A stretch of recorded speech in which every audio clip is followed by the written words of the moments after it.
Battle Through the Heavens. By Heavenly Silkworm Potato. Kabanata 371.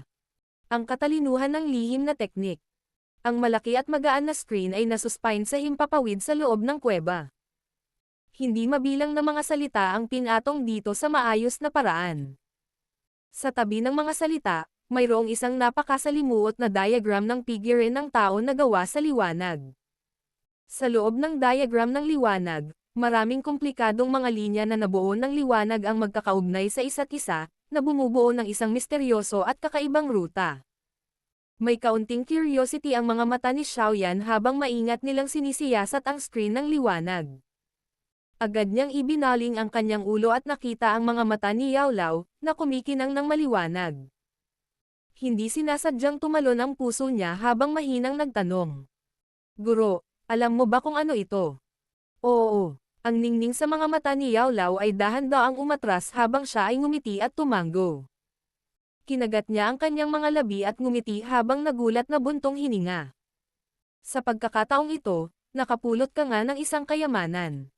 Ang Skyfire 3 Mysterious Change na ito ay isang napaka-misteryoso, mataas na klase na secret technique. Secret technique. Agad na tumaas ang kilay ni Xiaoyan nang marinig ang mga salitang ito. Hihihi. Maliban sa Chi methods at Dao techniques ay mayroon pa ring mga espesyal na secret technique na umiiral sa kontinente ng Dao Chi. Ang mga epekto nito ay kadalasang isang bagay na magdudulot ng pagkainggit sa iba. Ang ilan sa mga ito ay maaari pang ang magpataas ng lakas ng isang tao. Nang gabing iyon pabalik sa Wutan City, ang iyong munting babaeng kaibigan ay gumamit ng advanced na secret technique para bigyang daan ang kanyang sarili na itaas ang kanyang lakas para sa isang Dadoshi. Nakangiti si Yao Lao habang nagpapaliwanag. Bahagyang tumango si Xiaoyan. Ang eksena noong gabing iyon nang palihim na pumasok si Zhon'er sa angkan ng Jia Li upang patayin si Liu Shi ay lumitaw sa kanyang isipan. Siya, na ang lakas ay nasa antas ng Dao Zi, ay biglang itinaas ang kanyang lakas sa isang antas kung saan sapat na upang makipaglaban sa isang Dadoshi. Ang ganoong uri ng secret technique ay talagang napakalakas na medyo nakakatakot. Ayon sa aking nalalaman, ang Skyfire 3 Mysterious Change na ito ay isa sa mga nakatagong kayamanan na kabilang sa Burning Flame Valley. Bagamat ito ay isang walang kwentang uri ng secret technique para sa karamihan ng mga tao, ito ay walang alinlangan na isang kayamanan na hindi mabibili ng pera para sa isang taong nagtataglay ng isang tiyak na pambihira at kakaibang apoy. Oh, naantig ang puso ni Xiaoyan nang marinig niya ito. Ang pagkakaroon ng isang tiyak na hindi pangkaraniwang uri ng apoy. Mayroon bang anumang apoy na mas pambihira kaysa sa isang heavenly flame sa mundong ito? Kung gusto ng isang tao na magsanay ng ganitong uri ng secret technique, ang unang kinakailangan ay ang practitioner ay dapat magkaroon ng fire affinity. Ang pangalawa ay dapat siyang magkaroon ng isang pambihirang apoy. Kasama rin sa pambihirang apoy dito ang mga apoy tulad ng iyong purple flame. Siyempre, ang heavenly flame ay natural ang pinakamahusay na pagpipilian. Keke, ngunit kailan pa naging madaling mahanap ang isang heavenly flame sa mundong ito? Kaya naman, parang narinig ko na ang valley leader lang ng Burning Flame Valley ang nagtataglay ng isang uri ng heavenly flame. Nakangiti si Yao Lao habang nagsasalita. Kung tutuperin ko ang mga kondisyong ito at isabuhay ang Skyfire 3 Mysterious Change, maaari ko rin bang itaas ang aking lakas sa loob ng maikling panahon? Umikot ang eyeballs ni Xiaoyan habang nagmamadaling nagtanong. Natural. Hinimas ni Yao Lao ang kanyang balbas at ngumiti. Pinagmasdan niya ang mukha ni Xiaoyan na puno ng pananabik habang sinabi niya. Ang tinatawag na Skyfire 3 Mysterious Change ay talagang umaasa sa isang espesyal at kakaibang paraan upang maalis ang espesyal na apoy mula sa loob ng katawan, at magpapakawala ng napakahusay na enerhiya, na ginamit upang itulak pabalik ang kalaban at pigilan sila. Kasanlakas ba ito ng secret technique na ipinakita ni Zhon'er noon? Biglang huminto si Xiaoyan at nagtanong. Bahagyang kumunat ang noo ni Yao Lao nang marinig ito. Saglit siyang nag-isip bago umiling kaagad at sinabing. Noon, napagmasdan ko ang kutis ng batang iyon at nakita kong malarosas pa ito kinabukasan pagkatapos gamitin ang secret technique noong nakaraang gabi, talagang nagulat ako. Sa hitsura nito, Natatakot ako na may gap pa rin sa pagitan ng secret technique na ipinakita niya at ng isang ito. Total, lahat ng secret techniques ay gumagamit ng ganitong uri ng lakas. Pumailan lang sa loob ng maikling panahon, ngunit kadalasan ay may malaking backlash na lumilitaw pagkatapos ng bawat paggamit na ito gamit ang Skyfire 3 Mysterious Change bilang halimbawa sinasabi na sa bawat oras na ginamit ito, ang mabangis na enerhiya ng apoy ay magiging sanhi ng matinding pinsala sa katawan ng mga tao gayunpaman, mula sa panlabas na hitsura ng iyong maliit na babaeng kaibigan sa susunod na araw, hindi siya nagdurusa sa malaking pagkakaibang ito maging determinado. Si Xiaoyan ay tumawa ng mapait at bamantong hininga habang umiiling. Sa kanyang puso, naramdaman niya ang lalong matinding pag-uusisa sa misteryosong background ni Zun-Er. Dahil sa edad niya, talagang nagtataglay siya ng isang uri ng secret technique na kahit si Yao Lao ay hindi napigil ang purihin. Gaano kalakas ang paksayon na sumuporta sa kanya? Hihihi. Hindi ka dapat malungkot. Ang Skyfire 3 Mysterious Change na ito ay talagang hindi rin mahina. Ayon sa pagkakaalam ko, kung ang isang tao ay nagtataglay ng 3 uri ng apoy, ang secret technique na ito ay maaaring hayaang tumaas ang lakas ng isang tao ng 3 beses. Ang sukat kung saan tataas ang iyong lakas ay nauugnay sa lakas ng apoy na kinokontrol mo. Noon, ang Valley Leader ng Burning Flame Valley ay may isang uri ng Heavenly Flame at 2 Beast Flames, na nakuha mula sa katawan ng 2 magical beasts. Ang kanyang orihinal na lakas ay nasa 5 bituin na antas ng Daozang, ngunit kung gagamitin niya ang 3 pagbabago ng Skyfire 3 Mysterious Change, madali niyang makakalaban ang isang Daozan. Ngumiti si Yao Lao at inaliw si Xiaoyan matapos makita ang kanyang ekspresyon. Oh, talagang pinapayagan nito ang gumagamit na makipaglaban sa iba't ibang klase. Medyo naantig si Xiaoyan nang marinig ito. Matapos makita ang Hai Badong na napaatras ng isang pag-atake ng mga clone ng Yunshan, malinaw na alam niya kung gaano kahirap na lampasan ang agwat sa pagitan ng bawat klase kapag naabot ng isa ang antas ng Dao Huang. Ngunit ang Skyfire 3 Mysterious Change na ito ay talagang hinahayaan ang user na lumaban sa mga puwang sa pagitan ng mga klase. Mula sa sinabi mo, talagang maituturing itong isang magandang bagay gaya ng sinabi ni Yao Lao. Keke, iyon ang limitasyon na maaaring itaas ng isa kung nagtataglay lamang sila ng isang Heavenly Flame. Ngunit ito ay iba para sa iyo.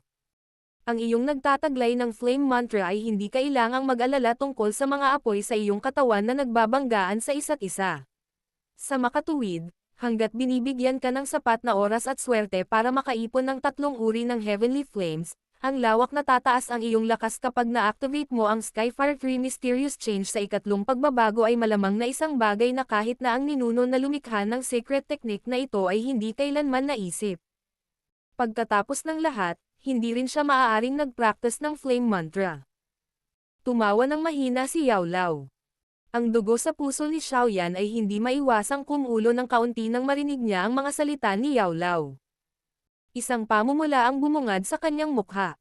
Medyo nag-aapoy ang kanyang tingin nang muli siyang tumingin sa kurtina ng liwanag. Ipasok ang iyong kamay sa mapusyaw na berdeng kulay na likidong iyon. Sa ganitong paraan, maaari mong ganap na makuha ang paraan ng pagsasanay para sa Skyfire 3 Mysterious Change. Wala kang mapapala sa pagtingin sa light screen na ito. Paalala ni Yao Lao. Mabilis na tumanggo si Xiaoyan. Inilagay niya ang kanyang daliri sa likidong medyo mainit. Bahagyang nang inag ang kurtina ng liwanag na nakasabit sa himpapawid. Kaagad, tila nabuhayan ito ng mabilis na kumilos. Pagkaraan ng ilang sandali, ang screen ng liwanag ay naging isang string ng liwanag na direktang bumuhos sa ulo ni Xiaoyan. Ang napakalaking baha ng impormasyon ay marahas na pumasok sa kanyang isipan. Ang mukha ni Xiaoyan ay mabilis na kumaibot ng ilang beses. Pilit niyang tiniis ang alon ng sakit na bumalot sa kanya habang siya ay nagmamadaling umupo, nakapikit, at tinutunaw ang impormasyon na naglalaman ng paraan ng pagsasanay ng secret technique. Ang kuweba ng bundok ay muling bumagsak sa ganap na katahimikan. Dahan-daang hinaplos ni Yao Lao ang kanyang balbas habang nakatingin kay Xiaoyan na nakaupo habang nakapikit. Bigla siyang nagpakawala ng mahinang tawa. Talagang hindi inaasahan na ang mahigpit na binabantayang secret technique ng Burning Flame Valley na ito ay talagang makakarating sa Jiama Empire. At saka, nakuha pa ito ng batang ito. Hihihi. Ang matandang lalaking iyon na si Yan Wo ay hindi man lang payag na humiram sa akin noon. Ang kamay ng alagad ay nakuha kahit na walang anumang pagsisikap. Umalangaw-ngaw ang tawa sa buong kuweba. Ilang sandali pa bago ito unti-unting naglaho. Si Xiaoyan, na nakapikit ng mariin ay unti-unti ding binuksan ang mga ito. Marahan siyang bumuga ng hangin habang kumikislap ang mga mata. Talagang kakaiba ang paraan ng pagsasanay para sa Skyfire 3 Mysterious Change. Hindi ko alam kung sinong kakaibang henyo ang maaaring gumawa nito. Umiling si Xiaoyan at bumuntong hininga. Habang tinutunaw niya ang impormasyong pumasok sa kanyang isipan kanina, halos tiningnan niya ang paraan ng pagsasanay para sa Skyfire 3 Mysterious Change. Ito ay talagang matatawag na hindi maihahambing na kakaiba. Ang mga secret technique ay napakabihirang sa mundong ito. Ang lawak ng kanilang pambihira ay maihahambing pa sa isang mataas na D-class na paraang chi. Ngumiti si Yao Lao at tumango. Tinanong niya, paano ito? Kontento ka na ba? Lubos na nasisiyahan. Napaawang ang bibig ni Xiaoyan nang nakangiti. Mabilis na sinundan ito, gayunpaman, kumunat ang noo niya at sinabing. Ngunit binigyan ko ito ng maikling sulyap ngayon lang. Ang Skyfire 3 Mysterious Change na ito ay mayroon ng 3 pagbabago.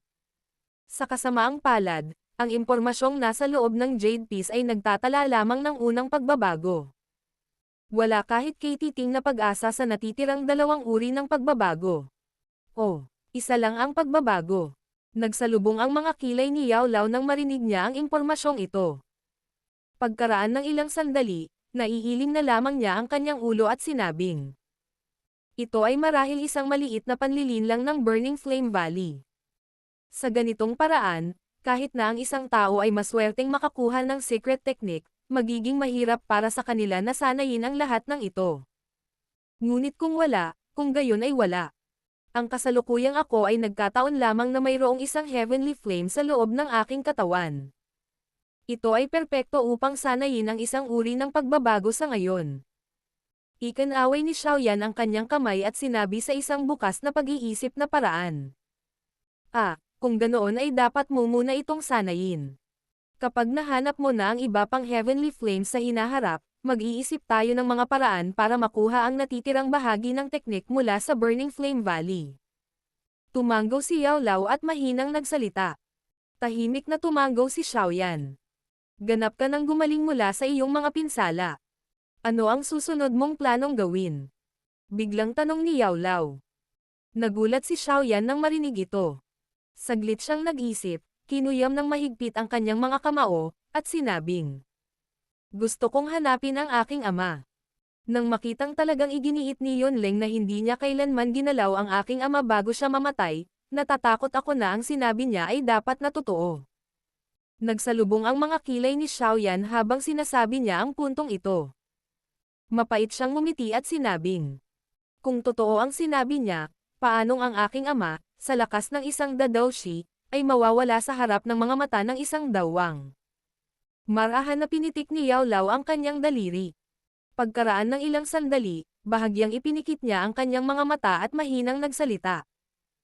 Ang lakas talaga ng iyong ama ay isang dadawshi. Sa makatuwid, malamang na hindi siya umasa sa kanyang sariling lakas para mawala sa kung saan. Baka may ibang tao na gumawa ng isang bagay upang ilayo siya. Ibang tao. Sandaling natigilan si Xiaoyan. Bahagyang nagbago ang kanyang ekspresyon habang sinabi niya. Kung talagang ibang tao ang gumawa nito, natatakot ako na ang lakas ng kabilang partido ay nasa antas ng dawang para madala ang aking ama sa harap ni Yonleng nang hindi man lang namamalayan ng huli. Ngunit maliban sa akin, tila ang aking Xiao clan ay hindi kailanman nakipagkaibigan sa ganoong kalakas na tao. Sa background ng iyong Xiao clan, talagang mahirap para sa kanila na kaibiganin ang isang malakas na tao. Ngunit ang paksayon sa likod ng iyong maliit na babaeng kaibigan ay may ganitong kakayahan. Mahinang sabi ni Yao Lao. Guro, ano ang ibig mong sabihin? May ipinadala si Zon Er. Nalungkot ang mukha ni Xiaoyan habang nagtatanong pagkatapos niyang marinig ito. Ang batang babae na iyon ay maaaring napakatalino, ngunit siya ay napakabata pa. Hindi malamang na siya ay nagtataglay ng gayong mahusay na pananaw. Ang ibig kong sabihin ay maaaring may kaugnayan ito sa pangkat na nasa likuran niya. Umiling si Yao Lao at sinabing, ang iyong Xiao clan ay may koneksyon sa kanila, ngunit hindi ito maituturing na mabuti. Masyadong komplikado ang relasyon na may labis na implikasyon. Bilang isang tagalabas, hindi rin ako masyadong sigurado sa mga detalye. Sa susunod na makilala mo ang maliit mong kaibigang babae, maaari mo siyang tanungin at maaari mong malaman ang ilang mga sikreto. Nahirapan si Xiaoyan na magtanong pa nang makita niya ang ekspresyon ni Yao Lao. Bahagya siyang tumango at sinabi sa malumanay na boses. Sige. Sa anumang kaso, lumipat na ang angkan. Makakaalis na rin ako ng may kapayapaan ng isip. Sa pagkakataong ito, dumiretso na tayo sa Jianan Academy. Oo. Inikat ni Xiaoyan ang kanyang katawan at dahan-daang naglakad patungo sa pasukan ng kuweba. Pinagmasdan niya ang madilim, itim na kalangitan sa gabi at isang malamig na kislap ang sumilay sa kanyang makitid na mga mag-aaral. Mahina niyang sinabi. Gayunpaman, hindi maiiwasan ang matinding away kung gusto nating matagumpay na umalis sa Jiama Empire. Dahil sa karakter ni Yun Shan, siguradong hindi niya ako papayagan na umalis ng Jiama Empire ng madali. Tumango si Yao Lao. Hihihi, dahil gusto nila akong manatili sa likod, kung gayon dapat silang maging handa sa pambubugbog. Ako, si Xiaoyan, ay hindi isang taong malambot ang puso. Isang kulay berdeng apoy ang biglang tumalon mula sa kanyang mahabang daliri. Dahan-dahan siyang bumuga ng hangin. Isang makapal at mababang boses ang dahan-daang umalangaw-ngaw sa loob ng kuweba. Battle Through the Heavens. Kabanata 372. Dugong paghihiganti. Kasunod ng agos ng oras, unti-unting naglaho ang gabi. Nang ang unang sikat ng araw ng umaga mula sa malayong kalangitan ay bumuhos sa lupain, ang mga palatandaan ng buhay ay muling bumungad sa Magical Beast Mountain Range, na naging tahimik sa buong gabi. Ang hindi mabilang na bilang ng mga malalaking ibon ay sabay-sabay na umaawit, ang kanilang kanta ay nanatili sa kagubatan at hindi kumupas ng mahabang panahon. Isang malaking bato ang biglang gamulong at nahulog sa matarik na bangin. Ang malakas na tunog na ibinuga nito habang ito ay bumagsak ay natakot sa mga ibong hayop na nagtatagal sa malapit hanggang sa sila ay nagmamadaling ibuka ang kanilang mga pakpak at tumakas. Matapos bumagsak ang bato sa bundok, isang madilim at itim na pasukan ng kuweba ang nahayag. Agad na lumabas ang isang nakaitim na figure. Pinaikit niya ang kanyang mga mata na ikinahigit niya habang tinatangay ang bahagyang nakatagong bughaw na kalangitan, na nakatago sa likod ng makapal na ulap. Marahan siyang bumuntong hininga at mahinang sinabi. Guro, mayroon bang bakas ng mga disipulo ng Mystic Cloud Sect sa malapit? Oo, mabilis na lumabas ang isang boses mula sa puso ni Xiaoyan. Ilang daang metro sa kabilang bahagi ng bangin na ito, medyo marami ang chi na may iba't ibang lakas. May mga nakakalat din sa ibang direksyon. Si Yun Shan ay nag-iwan ng bakas ng enerhiya sa loob ng iyong katawan. Bagamat ang bakas na ito ay pinipigilan ko, nagagawa pa rin nila itong gamitin sa malabo mong posisyon. Kaya naman, medyo nahuhulaan nila ito. Ay medyo mapalad na ang rehiyon kung saan maaari nilang paliitin ang kanilang paghahanap ay napakalawak pa rin. Ha! Persigido talaga sila. Mukhang gusto talaga akong patayin ng Mystic Cloud Sect. Malamig na tumawa si Xiaoyan. Ngayon, hindi ka na nila mapipigilan. Kung hindi, kung ang mga elder ng Mystic Cloud Sect ay magmadali, ikaw ay mahihirapan. At saka, kailangan ko ng kahit kalahating buwan bago tuluyang mabawi ang aking espiritual na lakas. Kaya, kailangan mong umasa sa iyong sarili kung gusto mong makatakas mula sa pagharang ng Mystic Cloud Sect na pumapalibot sa kalahating buwan sa lugar na ito sa panahong ito. Seryosong paalala ni Yao Lao. Tahimik na tumango si Xiaoyan. Ang huling pagkakataon na nakatulog si Yao Lao ay naging dahilan upang maunawaan niya kung ano ang ibig sabihin ng lubos na umasa sa kanyang sarili.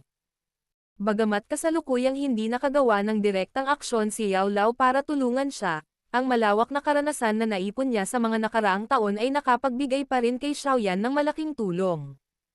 Sa makatuwid, si Xiaoyan ay hindi ni Katie Ting na nag-alala sa kabila ng sitwasyon na medyo mapanganib. Dahil ako ay kasalukuyang napapaligiran sa tatlong direksyon, maaari lamang akong magpatuloy sa paglipat ng mas malalim sa Magical Beast Mountain Range at humanap ng pagkakataong lumihis. Hanggat kaya kong itapon ang mga taong humahabol sa akin at itago ang aking pagkakakilanlan, sa tingin ko ay hindi magiging mahirap na umalis sa Jiama Empire. Mahinang sabi ni Xiaoyan. Oo, nasa iyo ang lahat. Tutulong ako sa pamamagitan ng pagsubaybay sa mga taong humahabol sa iyo. Unti-unting lumambat ang boses ni Yao Lao bago tuluyang nawala. Bahagyang tumango si Xiaoyan. Bahagyang nanginig ang kanyang mga balikat at ang napakalaking purple cloud wings ay bumakas mula sa kanyang likuran. Ikinapak niya ang mga pakpak at ang kanyang katawan ay parang isang malaking ibon habang siya ay direktang bumaril patungo sa mga ulap. Nang ang kanyang katawan ay bahagyang nasa itaas ng bangin, inikat ni Xiaoyan ang kanyang katawan. Agad siyang lumapag sa tapat ng bangin. Dahan-dahan niyang ibinalik ang purple cloud wings sa mga tato at tumalikod upang tingnan ang masukal na kagubatan na nagsimulang kumalusko sa mahinang mga kaguluhan pagkatapos maramdaman ang paggalaw. Malamig siyang tumawa nang ang kanyang katawan ay naging isang itim na linya na direktang umaakyat sa masukal na kagubatan. Sa isang kisap mata, nawala siya sa ilalim ng takip ng mabibigat na dahon ng puno. Hindi nagtagal pagkatapos mawala si Xiaoyan, ang mga sanga ng mga puno sa tapat ng bangin ay biglang umugoy ng kaunti. Isang grupo ng mga figurine ng tao ang naglabas ng swash sound habang sila ay kumikislap at lumitaw. Hawak nila ang mga nagniningning na longsword sa kanilang mga kamay na sumasalamin sa makapal na malamig na kinang sa ilalim ng sikat ng araw. Walang tao. Ilang sandali ang nakalipas, naramdaman ng pangalawang nakatatandang kapatid na may paggalaw sa hangin sa paligid. Marahil ito ay nilikha ng ilang magical beast. Gayunpaman, ang bangin dito ay medyo malawak. Mukhang ang mga kapatid lamang sa sekta na bihasa sa Wind Affinity na Chi Techniques ang maaaring mauna. Oo, tandaan ang utos ng mga elder. Huwag makipag-away ng diretso kay Xiaoyan kung sakaling makilala mo siya. Ang kailangan lang nating gawin ay gamitin ang lahat ng ating pagsisikap upang subukang magtagal ng oras. Oo, ang maayos na tugon ay umalangaw-ngaw sa gilid ng bangin. Ang ilang mga anino ay biglang bumaril, gamit ang banayad na hangin upang pahintulutan ang kanilang mga katawan na maanod sa hangin. Para silang katka na lumulutang sa hangin, dahan-daang nahuhulog sa kabilang bahagi ng bangin. Nagpalitan ng tingin ang iilang tao nang makarating sila bago tumayo at nagmamadaling pumunta sa masukal na kakahuyan na may malaking pagtutulungan. Sa siksik na kagubatan sa bundok, isang figurine ng tao ang mabilis na kumikislap sa mga sanga ng puno. Sa bawat oras na dahan-daang dumidiin ang kanyang mga daliri sa isang sanga, gagamitin ng kanyang katawan ang puwersang iyon para biglang bumaril ng napakalayo. Bagamat may ilang magical beasts, na nagdadala ng mabangis na aura, na lumitaw sa daanan kung saan dumaan ang figurine ng tao, ang mga magical beast na ito ay tila walang kahit kaunting intensyon na pigilan siya. Sa halip, hihiga sila sa lupa bago dumating ang figurine ng tao. Manganginig ang kanilang mga katawan habang itinago ang kanilang kiss. Ang ganoong paraan ay parang may nakilala silang nakakatakot. Papalayo ng palayo ang mga taong humahabol. Tila naramdaman din nila ang mabilis mong paggalaw. Ngayon, may malaking grupo ng mga disipulo ng Mystic Cloud Sect na nagmamadaling papunta sa lahat ng direksyon. Gayunpaman, maswerte na may mga magical beast na nakaharang sa kanila sa daan. Sa bilis ng kanilang paglalakbay, dapat ay tuluyan mo na silang matakasan sa gabi.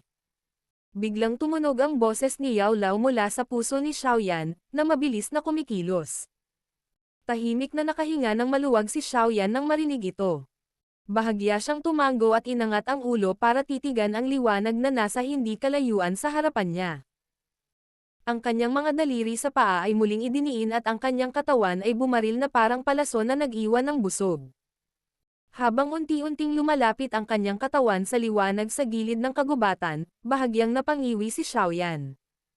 Ang isang likas na pakiramdam sa loob niya ay nagdulot ng pagkabalisa sa kanyang puso. Gayunpaman, wala siyang mahanap tungkol sa pinagmulan ng pagkabalisa na ito.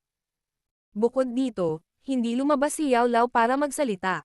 Sa makatuwid, pilit niyang pinigilan ang hindi mapakali na pakiramdam sa loob ng kanyang puso at matamang tumitig sa maliwanag na labasan.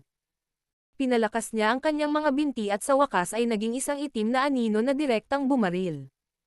Mag-ingat ka. Sa sandaling lumabas ang katawan ni Xiaoyan sa kagubatan, biglang tumunog ang mahigpit na boses ni Yao Lao. Shoo! Ang biglaang, maliwanag, nakakatusok na sikat ng araw ay naging sanhi ng nakagawian na pagpikit ni Xiaoyan ng kanyang mga mata. Sa malapit na pagsunod sa sigaw ni Yao Lao, pati na rin ang luhang tunog na ibinuga mula sa langit, isang lamig ang naramdaman sa kanyang puso. Sa pamamagitan ng instinct, ang katawan ni Xiaoyan ay pilit at kakaibang umikot sa himpapawid bago lumapag sa lupa. Ang kanyang katawan ay gamulong ng ilang beses sa damuhan, na parang isang hedgehog na gamulong pababa sa bundok, bago pumasok sa isang maliit na palumpong malapit sa kanya na ilang metro lang ang lapad. Bigla niyang inangat ang ulo niya at pinag-aralan ang bughaw na langit. Nanliit bigla ang mga mata niya. Sa sandaling ito, mayroong 5 napakalaking uri ng agila na magical beast sa malawak na kalangitan, dahan-daang umiikot sa itaas. Ang naging sanhi ng bahagyang pagbabago ng ekspresyon ni Xiaoyan ay ang ilang mga figure ng tao na nasa likod ng 5 lumilipad na magical beast. Kahit na malayo siya sa kanila, nakikilala pa rin ni Xiaoyan ang kanilang mga pagkakakilanlan mula sa kanilang mga damit. Ang Misty Cloud Sect. Kalokohan. Talagang hindi inaasahan na ang Misty Cloud Sect ay may mga lumilipad na hayop sa napakalaking sukat. Kinagat ni Xiaoyan ang kanyang mga ngipin at mahinang nagmura. Kung hindi lang dahil sa sobrang pagtaas ng lakas niya na nagbigay din sa kanya ng higit na liksi, talagang nakatanggap siya ng ilang pinsala sa snake attack kanina. Pasensya na po, ito ay lumampas sa aking inaasahan. Noong una, naisip ko na ang ilang dawang lang mula sa Misty Cloud Sect ang maaaring lumipad. Kaya naman, medyo hindi nakatutok ang aking atensyon sa kalangitan. Sa huli, hindi ko inasahan na mayroon pala silang taktika. Ang pinakamalakas na alagad ng Misty Cloud Sect sa ilang lumilipad na magical beast ay nasa paligid ng 2 bituin na si Dadoshi. Ang mahinang aura na ito kasama ng kanilang paglipad na taas ay talagang nakatakas sa aking pangunawa. Naging pabaya ako. Ang mapait na tawa ni Yao Lao ay umalangaw mula sa puso ni Xiaoyan. Guro, hindi mo kailangang sisihin ang iyong sarili. Inasahan ko na ang plano kong tumakas sa pagkakataong ito ay tiyak na hindi magiging maayos. Napangiti si Xiaoyan. Inangat niya ang ulo niya at tumingin sa langit. Isang makapal at kadiliman ang bumungad sa kanyang mukha nang sabihin niya. Gayunpaman, hindi sapat kung gusto nilang pigilan ako sa ilang taong ito. Mag-ingat ka, subukan mo ang iyong makakaya na huwag pigilin ng mga ito. Kung hindi, ito ay magiging napakahirap kapag dumating ang kanilang mga reinforcement. Muling paalala ni Yao Lao nang marinig niya ang layunin ng pagpatay sa boses ni Xiaoyan. Oo, tumanggaw si Xiaoyan. Ang kanyang kamay ay dahan-daang humawak sa kanyang manggas at isang makapal na malamig na ngiti ang sumilay sa kanyang mukha. Ang 5 lumilipad na magical beast sa kalangitan ay nagtagal sa itaas ng lugar na ito, na nakahiwalay sa kagubatan. Mayroong 2 disipulo ng Misty Cloud Sect na nakatayo sa likod ng bawat magical beast. Sa sandaling ito, 10 pares ng mga balisang mata ang direktang nakatingin sa mga palumpong kung saan pinagtataguan ni Xiaoyan. Muli sir, ang tao sa ibaba ay walang alinlangan na si Xiaoyan. Ano ang dapat nating gawin ngayon? Isang alagad ng Misty Cloud Sect na nasa likod ng isang lumilipad na magical beast na may paggalang na nagtanong sa isang nasa katanghaliang gulang, malaking lalaki. Bitawan mo muna ang signal flares. Matalim na tinitigan ng nasa katanghaliang gulang at malaking lalaki ang tingin sa maliit na palumpong habang malamig siyang nagutos. Bago dumating ang mga elder, kailangan nating hadlangan si Xiaoyan kahit na ano. Sinabi ng matandang sect leader na si Xiaoyan ay malubhang nasugatan. Kahit na kaya niyang pilitin ang sarili at tumakas, malamang na ang kanyang lakas ay mababawasan ng husto, hanggang sa maantala siya sa kamatayan. Sinabi din ng matandang sect leader na gagawin ang exception para isulong ang sino mang makahuli kay Xiaoyan, patay man siya o buhay, sa posisyon ng dekan. Bukod dito, ang taong iyon ay malayang pahihintulutan na pumili ng Hai Zuan Chi Method at Dao Technique. Nang ang mga salitang ito ng nasa katanghaliang gulang na lalaki ay lumabas sa kanyang bibig, ang paghinga ng iba pang siyam na bahagyang nakababatang mga disipulo ng Mystic Cloud Sect ay agad na naging minadali. May dagdag na katakawan at bangis ang lumitaw sa mga mata, na dati nilang tinatitigan ang maliit na kumpol ng mga palumpong. Bang! Ang isang matalinong alagad ng Mystic Cloud Sect ay mabilis na naglabas ng signal flare mula sa kanyang bulsa sa dibdib, hindi nagtagal matapos ang mga salita ng malaking lalaki. Pagkatapos ay hinailan niya ito ng napakalakas. Habang lumilitaw ang isang malinaw na tunog, dahan-daang nabuo sa malayong kalangitan ang isang malaking fog na longsword na may marka ng ulap. Sa sandaling pinakawalan ng alagad ng Mystic Cloud Sect ang signal flare, ang mga tingin ng iba pa sa kanyang grupo ay patuloy na tumitig sa maliliit na palumpong. Ang matatalas na longsword na hawak nila sa kanilang mga kamay ay sumasalamin sa isang malalim na kislap. Ang mahinang Dao Chi ay lumiit at nagpahaba ng walang katapusan sa gilid ng mga espada. Matapos ang pagsiklab ng signal at ang tunog ay unti-unting nawala, ang lugar ay muling bumagsak sa kumpletong katahimikan. Walang kahit katiting na paggalaw sa loob ng maliliit na palumpong iyon. Ang mga mata ng medyo may edad na lalaki ay hindi kumikislap sa maliliit na palumpong. Ang kakaibang katahimikan ng paligid ay naging sanhi ng bahagyang pagbabago ng malamig at mabagsik na mukha ng medyo may edad na. Maya-maya pa, may malamig na pawis na dumaloy sa kanyang noo. Logically speaking, dapat malaman ni Xiaoyan na habang tumatagal, mas magiging dehado siya. Pero bakit ngayon? Habang ang malaking nasa katanghaliang gulang na lalaki ay nag-iisip ng mga bagay, isang pagbabago ang naganap sa loob ng maliliit na palumpong sa ibaba. Ang mga dahon ay biglang bumaril ng paputok, na tumagos sa kalangitan. Hiniram din ng itim na anino ang takip ng mga dahon at sumambulat. Saan ka pwedeng pumunta? Sa sandaling gumalaw ang mga palumpong, may naramdaman kaagad ang nasa katanghaliang gulang na lalaki. Ang kanyang madilim at malamig na tingin ay hindi pinansin ang mga dahon ng puno na tumatakip sa kanyang paningin at direktang nakakulong sa itim na anino na iyon. Ang mahabang espada sa kanyang kamay ay mabilis na umindayog, kahit na bumuo ng ilang mga after images sa kanyang harapan. Habang gumagalaw ang longsword, mahigit 10 matalas na talon ng espada ang bumaril mula sa dulo ng espada. Agad at marahas silang itinutok sa itim na anino. Ang mga punto kung saan dumaong ang mga talon ng espada ay lubhang mapanlikha. Nagkataon nilang tinatakan ang landas na ginagamit ng itim na anino sa pag-charge pasulong.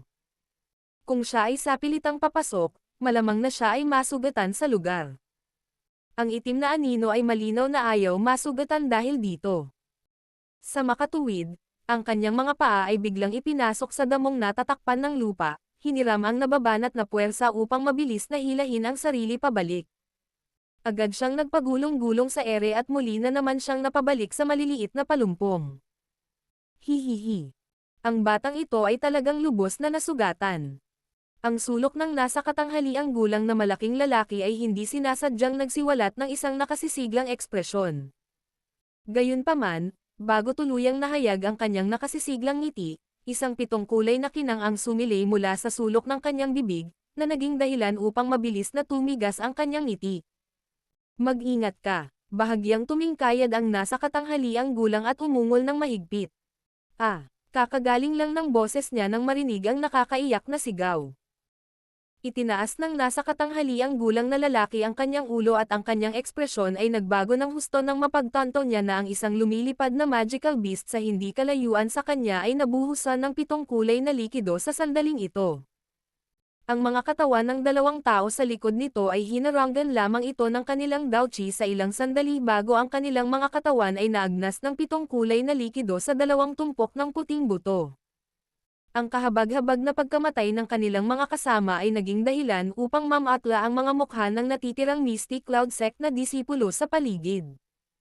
Sa kanilang pagkataranta, dali-dali nilang itinuro ang kanilang mga lumilipad na magical beast na bumaba sa lupa. Mga tanga! Huwag lumapit sa lupa. Nasa ibaba si Xiaoyan. Ang nasa katanghaliang gulang na lalaki ay nagmamadaling sumigaw ng galit na galit nang makita niya ang pagkilos ng mga disipulong ito ng Mystic Cloud Sect. Hihihi. Huli na. Isang makapal, madilim, malamig na tawa ang biglang umalangaw-ngaw sa hangin. Isang figure ng tao ang biglang bumaril mula sa loob ng maliliit na palumpong. Kumalas ang purple cloud wings sa kanyang likod, at agad siyang lumitaw sa gilid ng tatlong lumilipad na magical beast. Ang Heavy Zuan ruler sa kanyang kamay ay kasing bilis ng kidlat habang pinutol nito ang tatlong bakas ng sirang hangin. Kasunod ng tatlong muffled sound, sariwang dugo ang umulan at tumagos sa kalangitan. Ang mga ulo ng tatlong magical beast ay nahulog mula sa langit. Ang mga lumilipad na magical beast ay pinatay sa lugar. Ang 6 na Mystic Cloud Sect na mga disipulo sa kanilang likuran ay nagpakawalan ng takot na tili habang namumutla ang kanilang mga mukha. Ang mabilis nilang pagbagsak ay ginawa ng mabangis na hangin, na lumampas, upang pilitin ang kanilang mga hiyaw pabalik sa kanilang mga lalamunan. Sa sandaling napatay niya ang tatlong lumilipad na magical beasts, hindi pinansin ni Xiaoyan ang bumabagsak na mga disipulo ng Mystic Cloud Sect. Sa kanilang lakas ng Daoshi, ang pagbagsak mula sa ganoong taas ay nangangahulugan ng tiyak na kamatayan. Ang katawan ni Xiaoyan ay nasuspine sa himpapawid. Sinulyapan niya ang nag-iisang lumilipad na magical beast sa langit. Nang hindi nagsasabi ng anumang hindi kinakailangang mga salita, ikinapak niya ang mga pakpak sa kanyang likod at mabilis na tumalon. Bilisan mo at umalis ka. Ang mukha ng nasa katanghaliang gulang na lalaki ay ganap na mapatla habang nakatingin kay Xiaoyan na bumaril. Isang malaagila na sigaw ang nagmamadaling pinakawalan mula sa bibig ng medyo may edad na malaking lalaki. Kaagad, ang natitirang lumilipad na magical beast ay mabilis na umangat sa himpapawid, sinusubukang tumakas. Ang magical beast ay tumaas lamang ang taas nito nang muling lumitaw ang 7 kulay na liwanag. Ito ay tulad ng isang matalim na palaso na direktang pumutok sa dibdib ng alagad ng Mystic Cloud Sect sa tabi ng malaking nasa katanghaliang gulang na lalaki na natakot na sa pagkamatay ng kanyang mga kasama hanggang sa mamatla ang kanyang mukha. Damanak ang mainit at sariwang dugo mula sa likod ng malaking nasa katanghaliang gulang na lalaki, at tuluyang tumalsik sa kanyang leeg. Ang dugo ay orihinal na mainit-init, ngunit ito ay naging dahilan upang ang nasa katanghaliang gulang na malaking lalaki ay makaramdam ng panginginig, at pagsisisi ang bamalot sa kanyang puso. Pinagsisisihan niya ang pagiging matako, at ang desisyon na ginawa niya na isangkat ang mga taong ito ng malalim sa paghabol. Dahil nandito ka, bakit mo gustong umalis? Isang itim na anino ang biglang bumangon sa bakanteng espasyo sa harapan niya. Sa wakas, sa paraang demonyo, itinaas niya ang mabigat na pinuno gamit ang kanyang kamay at marahang idiniin ang kanyang mga daliri sa ulo ng magical beast. Ang nakangiti niyang mukha ay parang isang masamang demonyo sa paningin ng malaking nasa katanghaliang gulang na lalaki. Kung gusto mo akong mamatay, makakalimutan mo rin ang pag-alis ng ganoon kadali. Dahil wala nang puwang upang umatras, ang malaking nasa katanghaliang gulang na lalaki ay mabangis na itinikom ang kanyang mga ngipin. Hinigpitan niya ang hawak sa kanyang longsword at nagpakawala ng isang mabangis na tawa. Ang Daochi sa kanyang buong katawan ay lumundag habang siya ay pumutok ng paputok patungo kay Xiaoyan habang may dalang malakas na puwersa. Pinagmasdan ni Xiaoyan ang malaking nasa katanghaliang gulang na lalaking kinasuhan ng may layuning pumatay. Marahan niyang binuhat ang mabigat na ruler sa kanyang kamay at tinapakan ang ulo ng magical beast gamit ang kanyang mga daliri sa paa. Ang kanyang katawan ay bumaril pasulong na parang palaso. Habang umaalingaw-ngaw ang tunog ng dalawang espada, nag-intertwine din ang dalawang figure at nilagpasan ang isa't isa. Hinawakan ng kamay ni Xiaoyan ang Heavy Zuan ruler. Pinisil niya ang kanyang kamay at ipinasok sa kanyang likod bago ito ang kanyang bibig sa hangin. Isang 7 kulay na liwanag ang sumugod sa kanyang manggas. Pagkatapos ay ikinumpas niya ang pares ng mga pakpak sa kanyang likod, ibinaling ang kanyang ulo, at tiningnan ang malaking bilang ng maliliit na itim na batik na biglang lumitaw sa malayong abot tanaw. Isang malamig na ngiti ang sumilay sa kanyang mukha nang mabilis na bumagsak ang kanyang katawan sa lupa. Agad siyang nawala sa sobrang masukal na kagubatan. Mula sa pagimbak niya ng kanyang ruler hanggang sa pag-alis niya, Hindi man lang niya sinulyapan ang malaking nasa katanghaliang gulang na lalaki na nananatili pa rin sa kanyang kinatatayuan sa pag-angat ng kanyang espada. Hindi nagtagal pagkatapos mawala si Xiaoyan, ang malaking grupo ng maliliit na itim na batik na nagmumula sa malayong abot tanaw, unti-unti at sa wakas ay lumaki. Agad silang nagdala ng mabangis na hangin na kumalat sa buong kalangitan nang makarating sila sa lugar na katatapos lang ng isang malaking away. Ang mga itim na batik ay pinalaki at talagang binubuo ng higit sa 30 magical beast na may katulad na hugis. Mayroong 3 matatanda na may mga pakpak ng Daochi sa kanilang mga likod sa nangungunang posisyon ng lumilipad na unit. Muley, nasaan si Xiaoyan? Paano ang iba pang miyembro ng maliit mong unit? Ang 3 elder ay nakakagulat na ang 3 Mystic Cloud Elders na kumilos para pigilan ang High Badong noong unang sumampa si Xiaoyan laban sa Mystic Cloud Sect. Sa sandaling ito, ang isang elder ay nakatingin sa malaking nasa katanghaliang gulang na lalaki na nakatayo sa likod ng isang magical beast na nakayuko ang ulo habang siya ay sumisigaw ng malakas. Gayunpaman, walang reaksyon si Molay sa pagtawag sa kanyang pangalan. May mali. Habang pinagmamasdan nila si Molay, na nakayuko, biglang nagbago ang ekspresyon ng matandang lalaki habang siya ay sumisigaw ng mahina. Nang bumagsak ang kanyang sigaw, biglang nanginig ang katawan ni Molay, na nakatayo sa likod ng magical beast. Kaagad, ang kanyang katawan ay sumabog ng isang putok, na katulad ng isang bomba, sa harap ng mga gulat na tingin ng halos 100 Mystic Cloud Sect na disipulo. Ang sariwang dugo na kumalat sa lahat ng direksyon ay agad na bumuhos mula sa langit. Hiss! Sa sandaling pagkatapos na sumabog ang katawan ni Molay, ang magical beast sa ilalim ng kanyang mga paa ay biglang naglabas ng masakit na daing. Nanginginig ng husto ang katawan nito. Ilang sandali pa, isang putok ang pinakawalan at isa pang pagsabog ang naganap. Ang sariwang dugo na sinamahan ng mga pira-pirasong karne ay bumuhos mula sa langit, na halos ginawa ang buong madilim at berdeng damuhan sa ibaba sa isang malaimpyernong tanawin. Habang tinitiis nila ang kakilakilabot na pangyayaring naganap sa kanilang harapan, ang halos 100 Mystic Cloud Sect na disipulo ay may maputlang mukha habang bumabagtas sila sa kakaibang katahimikan.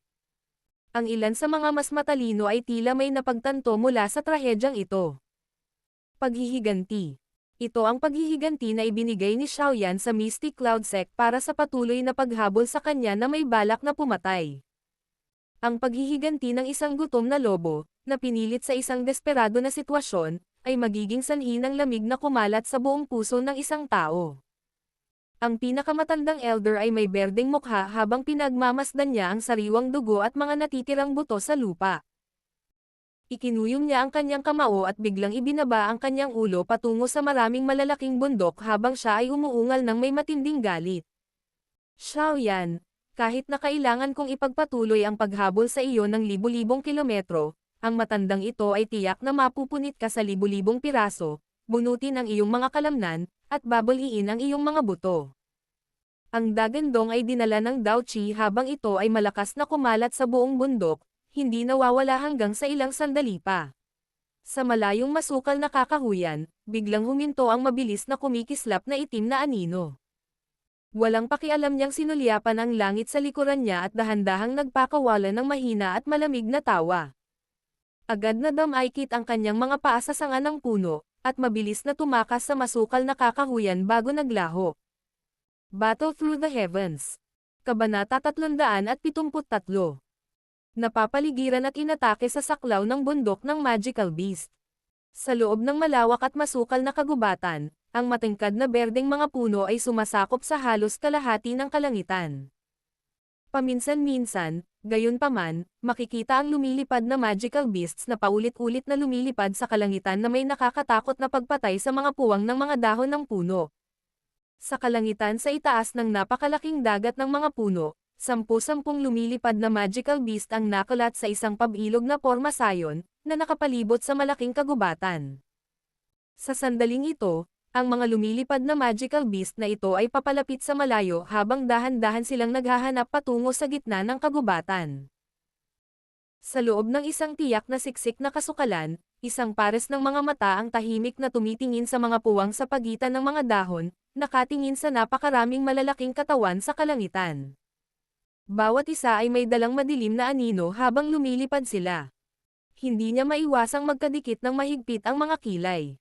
Bagamat naipagpag na niya ang unit na humahabol sa kanya kanina, hindi makatakbo ang mga paa niya sa isang pares ng pakpak. Sa makatuwid, ang mga lumilipad na unit na nagmula sa lahat ng direksyon ay naabutan siya pagkatapos ng isang oras. Gayunpaman, maswerte na hindi alam ng kabilang partido ang kanyang eksaktong lokasyon at hindi siya mahanap sa loob ng maikling panahon. Mukhang ang tatlong matandang iyon na hindi mamatay ay labis na galit na galit. Nagsimula talaga silang maghanap sa bawat pulgada nang hindi isinasaalang-alang ang kinakailangang paggawa. Nanliit si Xiaoyan sa loob ng isang madilim na anino habang siya ay mahinang bumubulong. Hindi masama ang lakas ng tatlong Mystic Cloud Sect Elder na iyon. Kaya naman, mas malinaw nilang naramdaman ang mga bahagyang paggalaw na ibinubuga mula sa bakas ng enerhiya sa loob ng iyong katawan kaysa sa isang ordinaryong tao. Bagamat hindi pa rin nila nasasabi ng tumpak ang eksaktong lokasyon mo, naramdaman nila ang iyong tinatayang lokasyon. Sinabi ni Yao Lao sa isang malalim na boses. Ngayon ay nagsimula na silang bumuo ng isang pabilog na porma sayon at palibutan ang tinatayang lokasyon. Pagkatapos nito, hahanapin nila ang bawat pulgada mula sa malayo hanggang malapit. Ang pamamaraang ito ay maaaring mukhang katangahan ngunit dapat sabihin na ito lamang ang paraan upang mabilis nilang mahanap ka. Bukod dito, ang rehiyong ito ay walang anumang magical beasts of the sect expression na may napakataas na antas ng mister. Kahangahangang presensya, ang ibang magical beast ay hindi maglalakas loob na lumabas at mag-pose bilang isang banta sa kanila. Ano ang gagawin natin? Ang rehiyon na napapalibutan ay lumiliit. Kung hahayaan natin silang magpatuloy sa paghahanap sa ganitong paraan, malamang na tayo ay magiging mga ibon na nakakulong sa madaling panahon. Bahagyang sumimangot si Xiaoyan at nagtanong sa kanyang puso. Ililipat natin ang ating posisyon sa loob ng maliit na lugar na ito. Masyadong malaki ang rehiyon na kailangan nilang hanapin. At saka, mayroon lang silang 50 o higit pang lumilipad na magical beasts. Medyo malaki ang distansya sa pagitan nila. Hanggat maiiwasan mo ang posisyon kung saan naruroon ang tatlong matandang lalaki at humiram ng takip ng masukal na kagubatan, mahirap para sa iba pang mga disipulo ng Mystic Cloud Sect na matuklasan ka. Malakas na nag-isip si Yao Lao. Gayunpaman, ang bakas ng enerhiya sa loob ng iyong katawan sa huli ay magsisilbing palatandaan para sa kanila. Hanggat hindi natin inalis ang bagay na ito, matutuklasan nila ang iyong posisyon. Hindi ba natin ito ganap na maalis? Mahinang tanong ni Xiaoyan. Oo, posible, ngunit sinabi ko rin na kapag inaalis ang bakas ng enerhiya na ito, ang isang matinding ripple ay agad na sisabog. At saka, ang ripple na iyon ay magpapatuloy ng medyo matagal na panahon. Kapag dumating ang oras na iyon, ikaw ay ganap na malantad. Kaya, kung gusto mong alisin ang bakas ng enerhiya ay dapat mong iling man lang ang mga taong humahabol sa iyo. Kung hindi ka mag-iingat, sa kasamaang palad ay napapalibutan ka na parang isang balot. Nagsalita si Yao Lao nang walang magawa sa kanyang boses. Bahagyang tumanggaw si Xiaoyan. Inangat niya ang kanyang ulo at dumaan ang kanyang tingin sa mga puwang ng takip ng mga dahon upang matano ang isang lumilipad na magical beast na pinakamalapit sa kanya. Mahina niyang sinabi.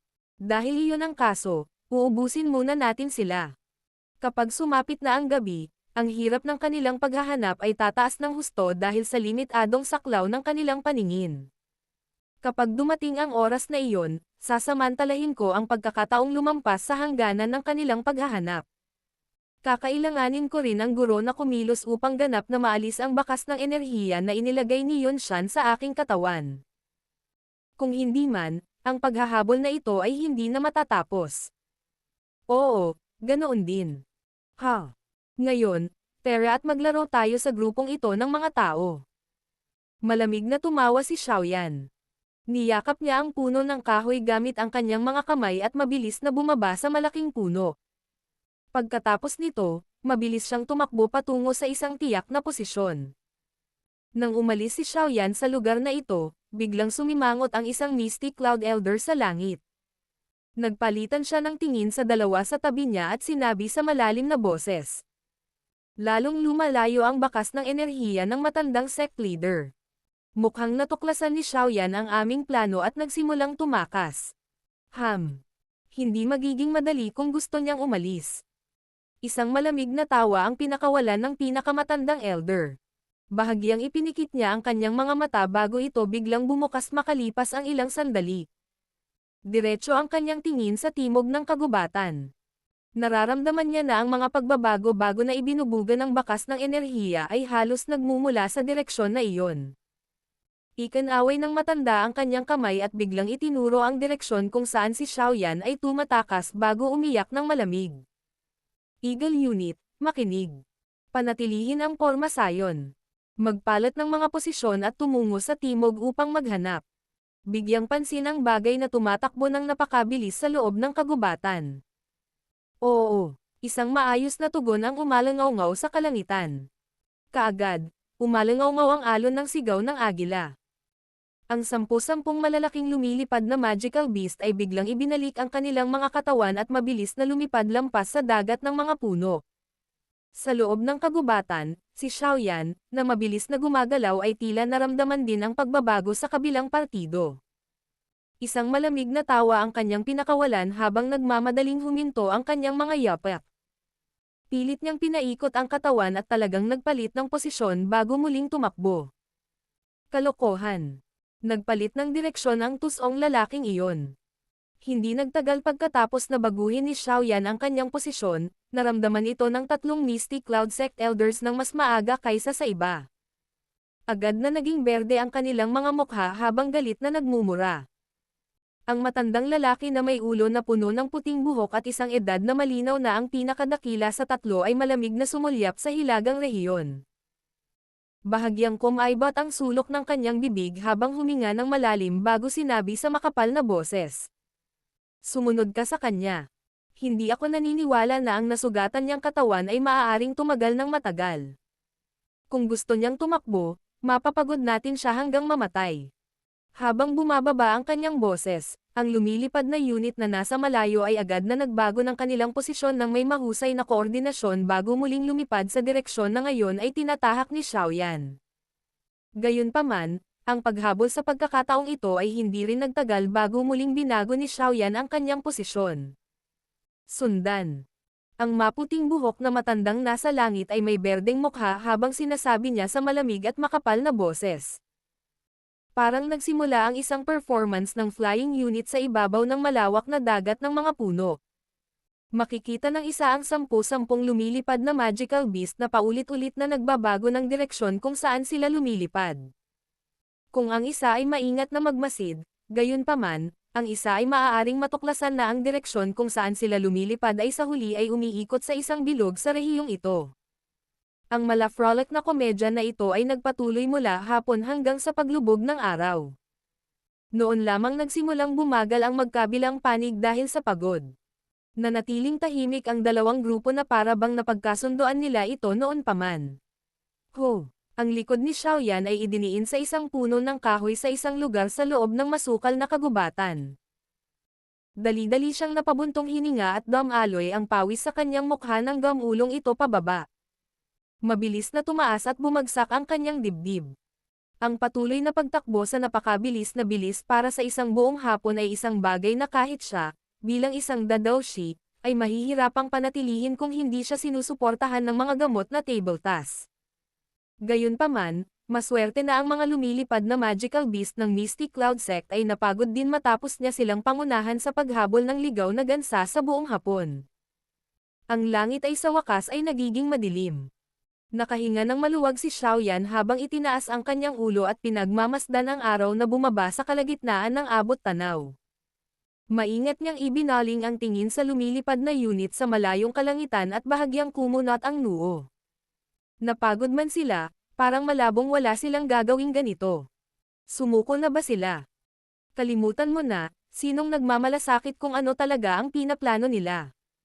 Sa anumang kaso, sa sandaling ang langit ay ganap na magdilim, gusto kong makita kung paano nila ako patuloy na hahabulin. Malamig na tumawa si Xiaoyan. Naglabas siya ng energy recovery pill mula sa loob ng kanyang storage ring at pinasok ito sa kanyang bibig. Pagkatapos nito, ipinikit niya ang kanyang mga mata at naramdaman ang unti-unting lumiligid na mainit na lakas ng gamot sa loob ng kanyang katawan. Ang kanyang orihinal na medyo manhid na mga kalamnan ay tila naging mas komportable. Ang araw sa malayong kalangitan ay dahan-daang bumababa. Sa wakas, tuluyan itong lumubog habang naghihintay si Xiaoyan. Nang ganap na bumagsak ang araw sa likod ng bundok, ang bahaging ito ng Magical Beast Mountain Range ay agad na nahulog sa ganap na kadiliman. Sa sandaling binalot ng dilim ang lupain, dahan-dahan ding iminulat ni Xiaoyan ang kanyang mga mata. Tumayo siya, inangat ang ulo, at sinulyapan ang lumilipad na unit na talagang huminto sa himpapawid ng walang anumang paggalaw. Hindi napigilan ng kanyang mga kilay na bahagyang sumimangot. Agad siyang nagpakawala ng malamig na tawa, tumalon pababa mula sa mataas na puno, at sumugod sa isang lugar sa paligid na tila pinakamahina. Nagkaroon ng kaguluhan sa loob ng lumilipad na unit sa kalangitan nang kumilos si Xiaoyan. Malinaw, naramdaman nila na ang pagbabago-bago na ibinubuga ng bakas ng enerhiya ay lumalayo. Elder. Ang isa sa mga tao sa lumilipad na magical beast na pinakamalapit sa tatlong matatanda ay nagmamadaling sinabi. Panatilihin ang porma sayon ng pagkubkob. Lahat, huwag gumalaw. Ikanaway ng maputing elder ang kanyang kamay at malamig na sinabi. Sa pagkakataong ito, gusto kong makita kung paano siya tatakas. Oo, habang sumisilip si Xiaoyan, makalipas ang ilang sandali, hindi niya napigil ang lumingon at pinagmamasdan ang kalangitan. Sa lugar na iyon, ang isang malaking grupo ng madilim, itim na mga anino ay nasuspine pa rin at talagang hindi gumawa ng kahit kaunting paggalaw. Ano ang pinaplano ng mga taong iyon? Sumimangot si Xiaoyan at marahang bumantong hininga. Iniisip pa lang niyang hindi na sila papansinin nang biglang nagbago ang ekspresyon ng mukha niya. Biglang huminto ang kanyang mga yabag habang ang kanyang tingin ay matamang nakatitig sa madilim na itim na kalangitan sa gabi kung saan ang isang umaagos na liwanag ay mabilis na kumikislap na parang bumabagsak na bituin. Ang China ito ay pag-aari ng isang dawhuang. Damat. Ang mga taong ito ay talagang naghihintay ng reinforcements. Mukhang may naintindihan si Xiaoyan sa sandaling iyon. Agad siyang nagmura ng galit habang kumikislap ang kanyang katawan bago pumasok sa madilim na anino. Ang presensya sa buong katawan niya ay binawi sa sukdulan. Matiim ding tumitig ang kanyang tingin sa umaagos na liwanag na mabilis na kumikislap. Ang umaagos na liwanag ay agad na dumaan sa skyline at sa wakas ay biglang huminto sa harap ng tatlong Misty Cloud Sect Elders. Ang maliwanag na liwanag ay unti-unting kumupas, na nagpapakita ng maganda at marangal na figure ng isang magandang babae. Sect Leader. Nang lumitaw siya, lahat ng nasa paligid na lumilipad na magical beasts, kasama ang tatlong elder ay nagmamadaling yumuko. Sect Leader. Kapag narinig ng isa ang ganitong paraan ng pananalita, natural para sa isa na maunawaan na ang kada dating lang ay ang kasalukuyang sect leader ng Misty Cloud Sect, si Yunyun. Oo, mahinang tugon ni Yunyun. Ang kanyang mga magagandang mata ay dumaan sa masukal na kagubatan sa dilim sa ibaba. Isang komplikadong ekspresyon ang bumungad sa kanyang magandang mukha. Muling bumungad sa kanyang isipan ang malamig, maislan, at makisig na mukha ng binata. Siya talaga. Dahan-daang kinuyam ni Xiaoyan ang kanyang kamao sa loob ng kadiliman at mahinang sinabi na may malamig na ngiti. Sect Leader, pinatay na ni Xiaoyan ang ating Misty Cloud Sect disciples. Ang pagkakasala na ito ay hindi mapapatawad. Gaano man niya pigilan ang energy trance sa kanyang katawan, mahihirapan siyang makatakas mula sa iyo dahil mayroon kang parehong elemental affinity na kabilang sa parehong linya ng succession ng matandang sect leader. Sect leader, mangyaring kumilos at ganap na hanapin ang bakas ng enerhiya. Ang Snow White-haired Misty Cloud Elder ay umabant ng isang hakbang at nagsalita sa malalim na boses. Bahagyang nanginig ang magandang katawan ni Yunyun. Natahimik siya saglit bago niya agad ipinikit ang maganda niyang mga mata. Habang tahimik si Yunyun, ang buong lugar ay bumagsak sa parang nakamamatay na katahimikan. Lahat ng mga titig ay nakatuon sa kanya. Sa pagkakataong ito, kung malantad si Xiaoyan ay ganap na natukoy ng isang pag-iisip ng babaeng ito. Battle Through the Heavens. Kabanata 374. Biglang pagdating ng mga reinforcements. Sa loob ng masukal na kagubatan, itinikom ni Xiaoyan ang kanyang mga ngipin at matamang tumitig kay Yun sa kalangitan. Alam niya na sa sandaling lumitaw ang huli, malamang naganap niyang may hayag ang kanyang posisyon. Kaya lang hindi niya alam kung ang babaeng ito na minsan ay nakipagsiksikan sa kanya ay.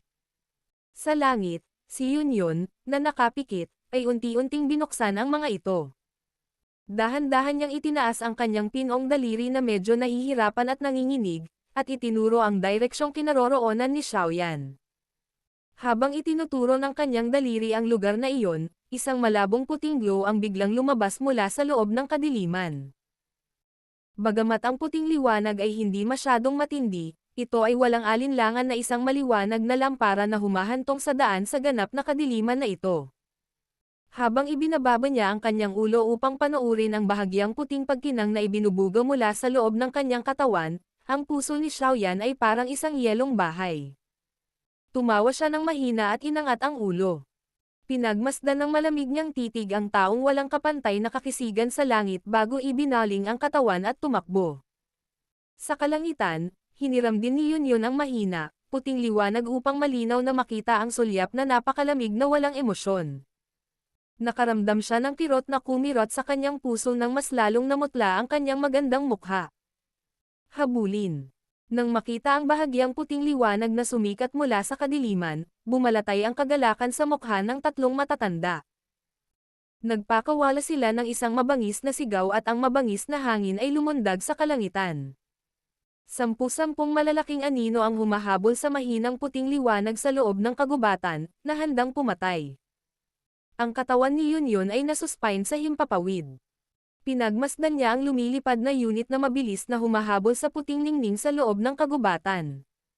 Dahan-daang humigpit ang kamay niya, malalim na tumusok ang mahahabang daliri sa palad niya. Damaloy ang ilang pulang dugo sa kanyang mga daliri at tumulo pababa. Pasensya na, tinuwanan niya ang sarili sa kalangitan ng gabi, malinaw na alam niya na sa pagturo ng kanyang daliri kanina, talagang pinatay niya ang anumang nararamdaman ni Xiaoyan sa kanya. Gayunpaman, kahit na ayaw niyang gawin ito, ang kanyang posisyon bilang sect leader ay nagpapaalala sa kanya ng kanyang tungkulin sa lahat ng oras. Anuman ang oras, ang pakinabang ng sekta ang pinakamahalagang bagay. Ang kanyang lumaki sa Mystic Cloud Sect mula sa murang edad ay may ganitong kaisipan sa kanya sa loob ng maraming taon. Mas madaling sabihin kaysa gawin kung gusto niyang magbago. Naging berde ang ekspresyon ni Xiaoyan habang sinusulyapan niya ang puting ningning na hindi mapigil ang ibinubuga mula sa loob ng kanyang katawan. Ang tunog ng pagpindot sa hangin sa kalangitan na mabilis na ipinaparating ay naging dahilan ng pagkibot ng sulok ng kanyang bibig. Bahagyang nanginig ang kanyang mga balikat at biglang sumabog ang purple cloud wings. Sa pagdiin ng kanyang mga paa sa sanga ng puno, umangat ang kanyang katawan sa hangin. Pagkatapos noon, dumaikit ang kanyang mga daliri sa dagat ng mga puno at ang kanyang katawan ay naging puting liwanag na mabilis na dumaan dito, na parabang hinahabol niya ang mga bituin at buwan. Hindi niya ginamit noon ang purple cloud wings dahil natatakot siyang matuklasan ang kanyang katawan. Gayunpaman, ang kanyang posisyon ay kasalukuyang ganap na nakalantad. Walang kwenta kung ipagpatuloy niya ang pagtatago. Bagamat naitaas na niya ang kanyang bilis, hindi hangina kahit kaunti ang tatlong malakas na puwersang nagdiin sa likod niya. Sa halip, ito ay nagpapakita ng isang ugali ng pagiging mas malakas. Maaaring nergalo ng Purple Cloud Wings si Xiaoyan ng kakayahang lumipad, ngunit sa huli ay mas mababa ang kanyang bilis kumpara sa isang pares ng totoong Dao Chi Wings. Xiaoyan, munting tao. Ngayong gabi ang oras ng kamatayan mo. Sa tingin mo makakatakas kapag katapos patayin ang mga disipulo ng Mystic Cloud Sect ko. Isang maitim at malamig na sigaw na naglalaman ng layunin ng pagpatay ang bomb-alot sa hangin sa hindi kalayuan sa likuran niya at umalangaw-ngaw sa buong kagubatan ng bundok. Hindi man lang pinansin ni Xiaoyan ang sigaw na ipinadala mula sa likuran. Mabilis niyang itinaas ang Purple Cloud Wings sa kanyang likod, at ang kanyang katawan ay parang nahuhulog na bituin sa kalangitan sa gabi habang lumilipad siya sa dagat ng mga puno sa paraang parang kidlat. Dahil sa pressure ng hangin na nilikha ng mataas na bilis, nag-iwan siya ng mahabang bakas sa itaas ng dagat ng mga puno. Subukan mong magtiyaga. Ang bakas ng enerhiya sa iyong katawan ay hinukay ni Yun. Bigyan mo ako ng kaunting oras at mapipigilan ko ito. Ang boses ni Yao Lao ay tumunog mula sa puso ni Xiaoyan habang ang huli ay ganap na nakatuon sa pagtakas. Bahagyang tumango lamang si Xiaoyan. Lumipat ang sulok ng kanyang mga mata patungo sa tatlong umaagos na ilaw sa kanyang likuran na unti-unting lumalapit at hindi mapigilan ang pagkibot. Napakagat ng ngipin si Xiaoyan. Ang kristal ng daw sa loob ng puyo ng tubig sa kanyang katawan, na naglalabas ng maliwanag na liwanag, ay bahagyang nanginginig. Ang mga alon ng purong likidong enerhiya ay dumaloy mula sa loob nito bago gumalaw sa mga ugat at mabilis na umikot. Sa wakas ay ibinuhos sila sa pares ng purple cloud wings sa kanyang likod. Nang matanggap ang malaking halaga ng enerhiya na ito bilang panggatong, nagsimulang unti-unting lumitaw ang isang malabong lilang glow mula sa pares ng purple cloud wings. Lumitaw din sa mga pakpak ang ilang kakaibang linya. Habang sila ay pumutok, nagkaroon talaga ng mahinang hangin at kidlat na tila nakakatakot. Matapos ang kakaibang pagbabagong ito ay lumitaw sa purple cloud wings, ang kanyang bilis ay biglang tumaas din ng husto. Talagang nagawa nitong palakihin ng kaunti ang agwat sa pagitan ni Xiaoyan at ng tatlong Mystic Cloud Sect Elders sa loob ng maikling panahon. Ano? Ang bilis talaga ng lalaking to. Sa likod ni Xiaoyan, nakita ng isang Mystic Cloud Sect Elder na biglang tumaas ang bilis ng una. Bahagyang nagbago ang ekspresyon ng mukha niya nang hindi sinasadyang magsalita. Bukod dito, ang puting liwanag na ibinubuga mula sa kanyang katawan ay lalong humihina. Mukhang pinipigilan niya ang alon ng enerhiya na iyon. Yun Zong, huwag na tayong magpigil. Kung hahayaan natin siyang makatakas muli sa ating mga kamay, ano ang karapatan nating maging elder? Ang matandang iyon, na pinakamatanda sa kanila, ay may malamig na ekspresyon habang sumisigaw sa malalim na boses. Oo, pagkarinig nito, sabay na sumagot ang dalawa pang tao. Nang bumagsak ang kanilang mga boses, tatlong malalakas na puwersa ang lumabas sa bawat katawan nila. Kaagad, ang mga pakpak ng Daochi na orihinal na nasa 5 talampakan ang haba ay biglang lumawak hanggang sa mahigit 10 talampakan ang haba. Ang mga pakpak ay nagkaisa at isang dumadagandong na dagandong ang umalangaw-ngaw sa hangin. Kaagad, ang tatlong figure ay kakaibang naglaho sa kinaroroonan nila na parang nag-teleport. Nang muli silang lumitaw, 10-10 metro na talaga ang layo nila. Ito ay masama. Ang nakakatalam na tunog ng rumaragas ang hangin na ipinadala mula sa kanyang likuran ay naging sanhi ng pagbabago ng ekspresyon ni Xiaoyan. Ang gilid ng kanyang mga mata ay nagmamadaling bumalik upang tingnan. Laking gulat niya nang mapagtanto na ang tatlong multo pala ay talagang wala pang 20 metro ang layo sa kanya. Ang ilang paraan ng pagtakas ay kumislap sa kanyang puso sa paraang parang kidlat, ngunit sa wakas ay tinanggihan ni Xiaoyan ang lahat ng ito.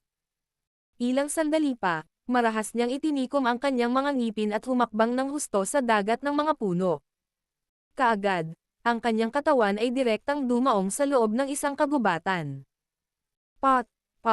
Tumama ang mga makakapal na sanga sa kanyang mukha, na naging sanhi ng marahan na paghinga ni Xiaoyan ng malamig na hangin.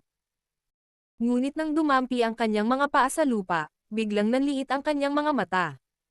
Mula sa kanyang pangunawa, bigla niyang napagtanto na mayroong 12 ng mga nakakubling kiss sa loob ng magubat na lugar kung saan siya napadpad. Nahulog na ba ako sa pakana ng kabilang panig? Isang nakakagulat na pag-iisip ang sumilay sa kanyang puso. Biglang may sumulpat na anino sa gilid bago ang katawan ay mabilis na pumwesto malapit kay Xiaoyan. Tinakpan ng isang kamay ang bibig ni Xiaoyan. Junior brother Xiaoyan, ako ito. Huwag mataranta. Nang malapit ng isuka ang Daochi sa katawan ni Xiaoyan at iyanig ang taong nakalapit sa kanya, isang nakakamanhid at malambot na tunog ang maririnig. Nang marinig niya ang pamilyar na boses na ito, ang Daochi sa katawan ni Xiaoyan na malapit ng sumabog ay biglang naging mapurol. Ibinaba niya ang kanyang ulo at hiniram ang mahinang puting kinang na ibinubuga mula sa loob ng kanyang katawan upang makita ang isang nakakaakit na katanji tanging mukha na naglalaman ng ilang pag-aalala. Senior Sister Yafei. Ang pamilyar na mukha ay nagdulot kay Xiaoyan na tahimik na nakahinga ng maluwag. Sabi niya sa nagulat ngunit malambing na boses. Anong ginagawa mo dito? Bilisan mo at umalis ka. Shush! Huwag kang mag-alala, ang tatlong elder mula sa Misty Cloud Sect ay pansamantalang pinipigilan ng Old High. Isa itong mapa ng Magical Beast Mountain Range. Magagamit mo ito para tulungan kang umalis sa Giama Empire. Bilisan mo at umalis. Maglakad patungo sa timog ng lugar na ito. Hanggat makalabas ka sa kagubatan at makalusot sa lungsod, mas mahihirapan ang Misty Cloud Sect. Si Yafei ay mabilis na naglabas ng mapa mula sa loob ng kanyang storage ring, idiniin ito sa kamay ni Xiaoyan habang siya ay nagsasalita sa nagmamadaling boses. Nagulat si Xiaoyan nang marinig niya ito. Inangat niya ang ulo niya at pinagmasdan ang langit na natatakpan ng makakapal na takip ng puno. Tunay na maraming mabangis na mga ripple ng enerhiya na ibinubuga mula sa kalangitan sa gabi doon. Kayong lahat. Mahigpit na hinawakan ni Xiaoyan ang mapa at tinitigan ang magandang mukha na nababalot ng pagkabalisa. Bigla niyang naramdamang nabara ang kanyang lalamunan. Pagkatapos niyang ipahayag ang pakikipagdigma sa Misty Cloud Sect, ang napakalaking nilalang na ito, si Yafei at Old High lamang ang nag-abot ng kanilang tulong sa kanya. Malinaw niyang alam na ang pagkilos na ito ng Primer Clan ay magdadala sa kanila ng maraming problema. Pagkatapos ng lahat, kahit anong sabihin ng isa, ang Misty Cloud Sect ang pinakamalakas na paksayon sa loob ng Giama Empire. Senior Sister Yafei, ako, si Xiaoyan, ay hindi isang halimaw na hindi marunong magbayad ng mga pabor na ibinigay. Ako, si Xiaoyan, ay hindi makakalimutan ang kabutihang ibinigay mo at ng Old High hanggang sa ako ay mamatay. Kung ang Xiaoyan na ito ay babalik sa Giama Empire sa hinaharap, tiyak na babayaran ko ang kabaitang ito ng 100 beses. Huminga ng malalim si Xiaoyan at sinabi sa malalim na boses. Hihihi. Naniniwala si Senior Sister na magiging matatag kang tao sa susunod na pagkikita natin. Ito ang naging conclusion ko 3 taon na ang nakakaraan. Nakangiti si Yafei habang nagsasalita. Hinawakan ng kanyang maselang kamay ang maselang at makisig na mukha ng binata na natatakpan ng matinding lamig. Sige, bilisan mo at umalis. Malapit nang magmadali ang lumilipad na unit ng Misty Cloud Sect. At saka, malapit nang dumating si Yunyun. Oo, tumanggaw si Xiaoyan. Ibinaba niya ito at tinitigan ang nakakaakit na mukha. Bigla nitong inabot ang kamay at marahas na niyakap siya. Ang kanyang mukha ay pinalawak sa kanyang malambot na mahabang buhok at malalim na nilalanghap ang nakakapreskong halimuyak ng kanyang buhok. Mahina niyang sinabi, Senior Sister Yafei, sa susunod na pagkikita natin, siguradong hindi ko tatanggihan ang anumang kahilingan mo hanggat ako, si Xiaoyan, ay makakamit ko ito. Nagulat si Yafei nang bigla siyang niyakap ni Xiaoyan. Isang maliwanag at nakalalasing na pamumula ang agad na bumungad sa kanyang kaakit-akit na mukha. Matapos niyang marinig ang mga salita ni Xiaoyan, isang mapanuksong kislap ang sumilay sa kanyang malapit na bulaklak na mga mata. Sinabi niya sa malumanay na boses. Munting bata, ito ay isang bagay na sinabi mo. Hindi matatanggihan ng isang dakilang tao ang kanyang mga pangako. Hanggat makamit ko ito, ako, si Xiaoyan, ay hindi tatanggi, kahit na gusto mong maging isang reyna. Binitiwan ni Xiaoyan ang makitid na baywang na napakalambot na tila walang buto bago tumawa ng buong tapang. Si Senior Sister ay hindi interesado sa pagiging isang reyna. Tinakpan ni Yafei ang kanyang bibig at tumawa ng mahina. Naalala niya kaagad na naubusan sila ng oras at dali-dali siyang sinaway sa pamamagitan ng tapik sa ulo ni Xiaoyan at hinimok. Bilisan mo at umalis. Senior Sister Yafei, paalam. Tulungan mo akong sabihin sa Old High na ako, si Xiaoyan, ay hinding-hindi makakalimutan ang pabor niya ngayon hanggang sa mamatay ako. Malakas na tumanggaw si Xiaoyan. Tumigil siya sa pagpapaliban, itinaas ang kanyang mga kamay kay Yafei, at agad na tumalikod. Ang kanyang katawan ay sumugod sa kadiliman ng itim na kagubatan sa paraang parang kidlat. Tumayo si Yafei sa orihinal na lugar at pinagmasdan ang likod ng figure na nawala sa kadiliman. Makalipas ang ilang sandali, bumantong hininga siya sa paraang walang pag-iisip at mahinang sinabi. Munting tao. Naghihintay si Senior Sister sa iyong pagbabalik. 3 taon na ang nakalipas, alam kong hindi ka kayang panatilihin ng maliit na Giama Empire na ito. Sa iyong talento, ang malawak na kontinente ang tanging yugto kung saan mo maipapakita ang iyong tunay na lakas. Hihintayin ni Gia ang iyong pagbabalik. Kapag dumating ang oras na iyon, naniniwala ako na kahit ang Misty Cloud Sect ay maaari lamang magtago at manginig sa ilalim ng iyong mga paa. Flying Unit, pumunta at hulihin si Xiaoyan. Isang galit na sigaw ang biglang umalangaw-ngaw sa langit. Habang tumunog ang sigaw, 10-10 lumilipad na magical beast sa kalangitan sa gabi ay agad na lumihis sa paligid ng battleground sa kalangitan, at sumugod patungo sa lalong mahinang puting glow sa loob ng kagubatan. Sa loob ng kagubatan, itinaas ni Yafei ang kanyang ulo at malamig na pinagmamasdan ang malalaking lumilipad na hayop na lumipad. Ikinumpas niya ang kanyang kamay at malamig na sumigaw. Mga Shadow Keeper, makinig kayo. Putulin sila. Katatapos lang ng boses ni Yafei nang biglang bumaril ang 10-10 anino mula sa dilim ng kagubatan sa paligid. Agad na lumundag ang kanilang Daochi at halos ilabas ang lahat ng kadiliman sa bahaging ito ng kagubatan. Nang marinig niya ang mga alon ng nakakagulong tunog na ipinadala mula sa malayo sa kanyang likuran, hinigpitan ni Xiaoyan ang kanyang kamao. Inilagay niya ang mapa sa kanyang storage ring. Ang puting liwanag na kasalukuyang naglalabas mula sa loob ng kanyang katawan ay ganap na nawala sa ilalim ng pagsupil ni Yao Lao. Mabilis na lumipad ang tingin ni Xiaoyan sa lahat ng direksyon. Nang makabawi na siya, ang kanyang mga daliri sa paa ay dahan-daang dumaikit sa lupa at ang kanyang katawan ay bumaril pasulong, tulad ng isang palaso na umalis sa tali ng isang busog. Ang nagmamadaling figure ay bumaril pasulong ng halos 100 metro sa paraang parang kidlat. Biglang nagbago ang ekspresyon ni Xiaoyan. Ang kanyang mga paa ay nakakabit sa isang sanga ng puno at ang kanyang katawan ay tuwid habang ito ay bumagsak pasulong. Agad siyang gumawa ng 360-degree turn. Inikat niya ang kanyang katawan at panay ang paglapag sa sanga ng puno. Nakatayo si Xiaoyan sa sanga ng puno at tinitigan ang gilid ng kagubatan sa hindi kalayuan na may malamig na mga mata. Sa lugar na iyon, ang isang puting damit ng buwan ay marahang kamakaway. Isang magandang mukha na matatawag na walang katulad na matikas ang naghihintay.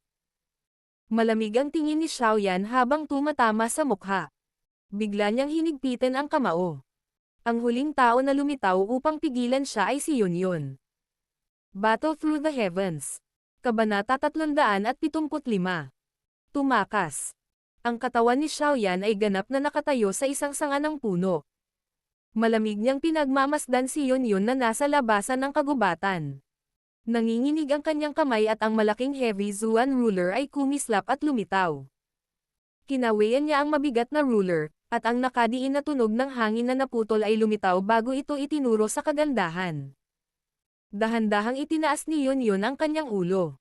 Nakatitig ang maganda niyang mga mata sa binata na nakasuot ng itim na sanga sa sanga ng puno. Isang masalimuot na ekspresyon ang bumungad sa kanyang mukha habang mahinang nagtanong. Ayos ka lang ba? Salamat sa iyo, muntik na akong mailibing dito.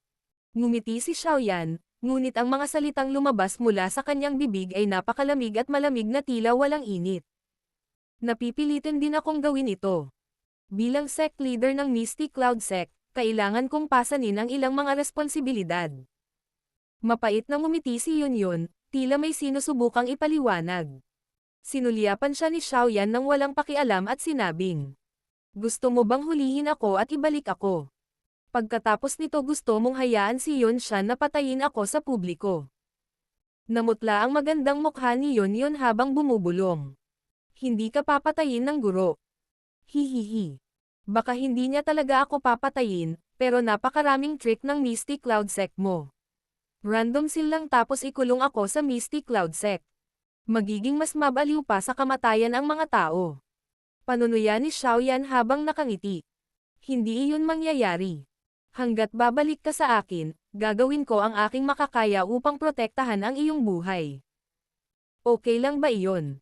Xiaoyan, huwag nating pasabugan ang mga bagay na mas malaki kaysa sa ngayon.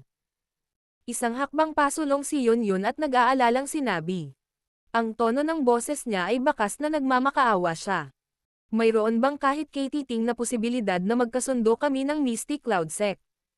Sa anumang kaso, Isa ka ring sect leader.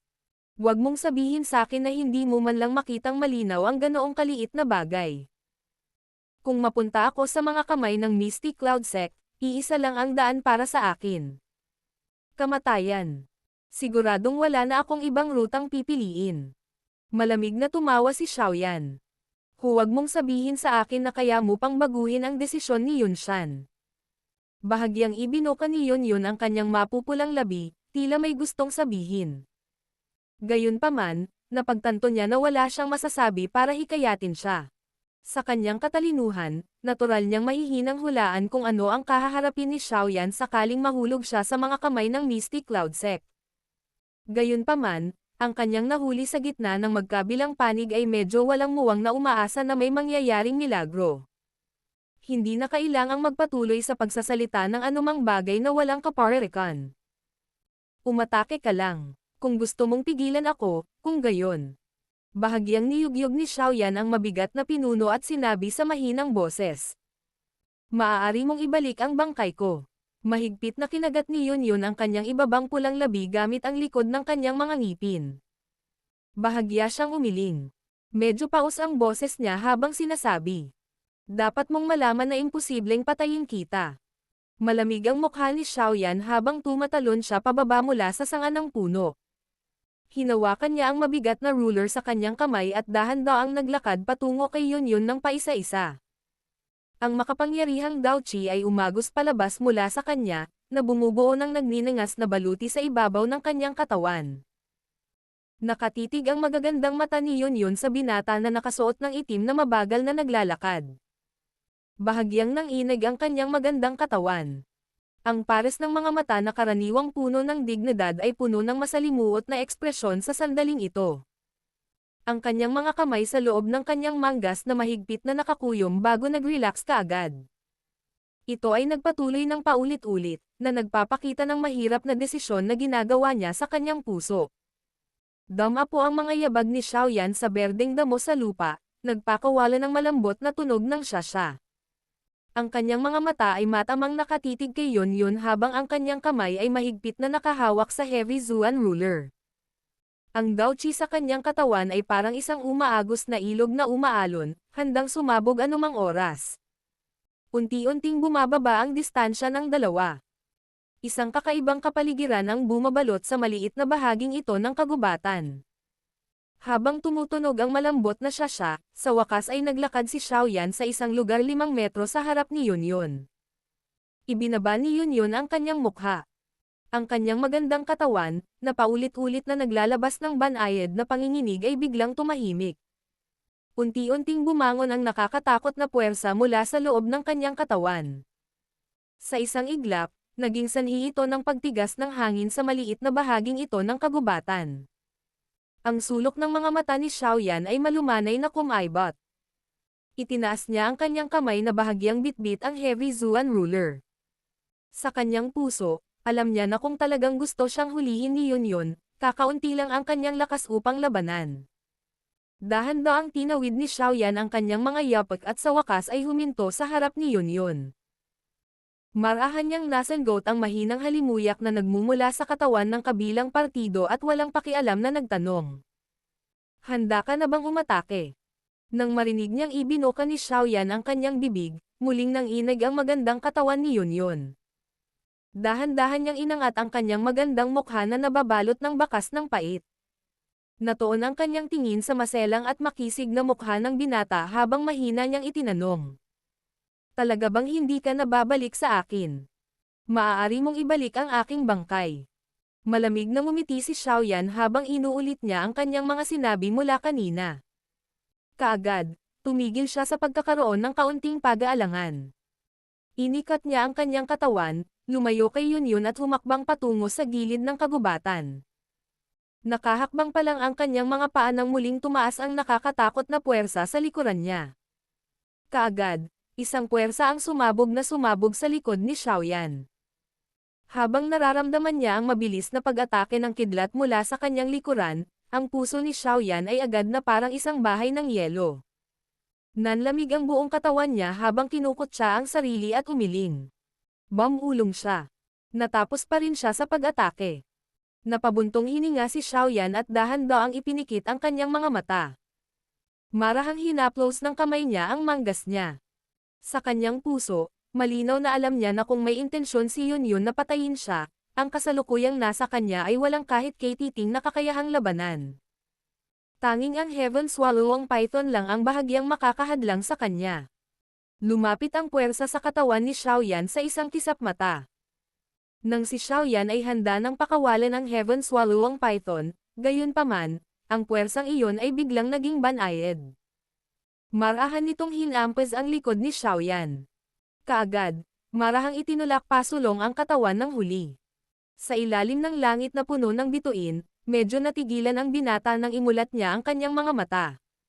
Nang ang puwersa kanina ay tumama sa kanyang likod, malinaw niyang naramdaman na ang bakas ng enerhiya na itinatak ni Yunshan sa kanyang katawan ay talagang tahimik na natunaw. Lumingon si Xiaoyan at tumingin kay Yunyun na mahinang nakasandal sa isang puno ng kahoy. Bahagyang gamulong ang kanyang lalamunan. Anong ibig mong sabihin dito? Umalis ka na sa Jiama Empire. Huwag kang babalik sa hinaharap. Kung hindi, siguradong hindi ka pababayaan ng guro. Hindi ka rin pababayaan ng Mystic Cloud Sect. Ikan-away ni Yunyun ang kanyang kamay. Ang kanyang malambot na boses ay nagtataglay ng pagod na mahirap itago. Ang pagiging nahuli sa pagitan ng magkabilang panig ay talagang nagdulot sa kanya ng labis na pagod. Matalim na tiningnan ni Xiaoyan ang babaeng may magandang figure. Maya-maya pa, mahina niyang sinabi. Maraming salamat. Gayunpaman, babalik ako. Talagang babalik ako. Ikaw. Ang mga kilay ni Yunyun ay patayo. Medyo nagalit siya sa katigasan ng ulo ni Xiaoyan. Galit niyang iwinagayway ang kanyang manggas at sinabing, talagang hindi kita bibitawan sa susunod na pagkikita natin. Tamad akong mag-abala kung mabubuhay ka o mamamatay ka. Sa susunod na pagkikita natin, baka wala ka ng pagkakataong palayain ako. Dahil hindi rin ako sigurado kung kailan ako babalik. Nagkibit-balikat si Xiaoyan at pinagmasdan ang galit, ngunit magandang mukha ni Yunyun. Sa hindi malamang dahilan, muling lumitaw ang init sa orihinal niyang malamig na puso. Marahil, ang Yunji sa kuweba ng bundok noon ay hindi pa talaga nawawala. Habang iniisip niya ang puntong ito, biglang nagkaroon ng karagdagang pakiramdam ang puso ni Xiaoyan na mahirap ilarawan sa mga salita. Tumalikod siya at umabant ng ilang hakbang para tumayo sa harap ni Yunyun. Nagkatinginan silang dalawa. Bakit hindi ka umaalis? Hindi napigilan ng tingin ni Yunyun ang pag-iwas kay Xiaoyan habang sinasabi niya na may banayad na galit nang matitigan siya ng maitim na mga mag-aaral ng huli. Sa sandaling ito, ang kanyang damdamin ay gulo na hindi niya maituwid. Sinabi sa kanya ng Loika na dahil sa tungkulin at kapangyarihang dala ng kanyang katayuan, dapat niyang hulihin agad ang taong ito na nang-ahas na hamanin ang Mystic Cloud Sect at ibalik siya. Gayunpaman, isang kakaibang pakiramdam ang hamarang sa kanyang Loika. Dahil dito ay nagkaroon ng pagbabago sa pag-atake ng kanyang palad kanina habang patungo ito sa kanyang target. Naniniwala ako na ang agos mo ay mas katulad ng Yunji na nakilala ko sa kuweba ng bundok. Siniyasat ni Xiaoyan ang maganda at magandang mukha na orihinal na natatakpan ng pakiramdam ng pagiging maharlika. Sa sandaling ito, nagkaroon ito ng kaunting gulat ng isang binibini. Biglang naalala ni Xiaoyan ang kaakit-akit at maiinit na araw noong sila ay nanirahan sa loob ng yungib ng bundok. Ang kanyang orihinal na malamig na boses ay naging mas malambot. Nagulat si Yunyun nang marinig ito. Mabilis na tumalon ang kanyang pulso. Pilit niyang pinipigilan ang damdamin sa kanyang puso na kumakalam na parang isang maliit na USA at sadyang umaktong walang pakialam habang sinasabi. Si Yunyun ay ang Yunji ay si Yunyun. Ito ay isang bagay na dapat ay matagal mo nang alam. At saka, noong nasa Misty Cloud Mountain ka, hindi mo ba sinabi iyon mula ngayon, kung ako si Yunyun o Yunji, wala akong kaugnayan sa iyo. Wala akong magandang impresyon sa Mystic Cloud Sect leader na si Yunyun. Ngunit para kay Yunji, marami akong magagandang impresyon. Ang mga araw na iyon sa kuweba ng bundok noon ay ang panahon na ako, si Xiaoyan, ay hinding-hindi makakalimutan hanggang sa mamatay ako. Tumawa ng mahina si Xiaoyan at biglang inabot ang kanyang kamay. Sa ilalim ng ganap na pagkatulala ni Yun, dahan-dahan niyang niyakap ang magandang baywang na iyon sa ilalim ng robe ng kanyang sect leader na tila napakaliit para ganap na yakapin. Ang magandang mukha ni Yun ay agad na nagbago, lumiwanag sa isang matangkad na pula na katulad ng nagniningas na ulap ng yakapin ni Xiaoyan. Maging ang maselang dulo ng kanyang tainga ay naging maliwanag na pula. Sa kanyang lakas, basta't tahimik siyang naglalabas ng kaunting puwersa, si Xiaoyan ay mayayanig hanggang sa puntong isusuka niya ang dugo at otres. Sa sandaling ito, gayunpaman, ang kanyang buong katawan ay naging manhid, at hindi niya magawang ipatawag ang kahit katiting na bahagi ng Daoqi. Para siyang isang batang babae, na sa unang pagkakataon ay umibig, na niyakap ng kanyang kataypan.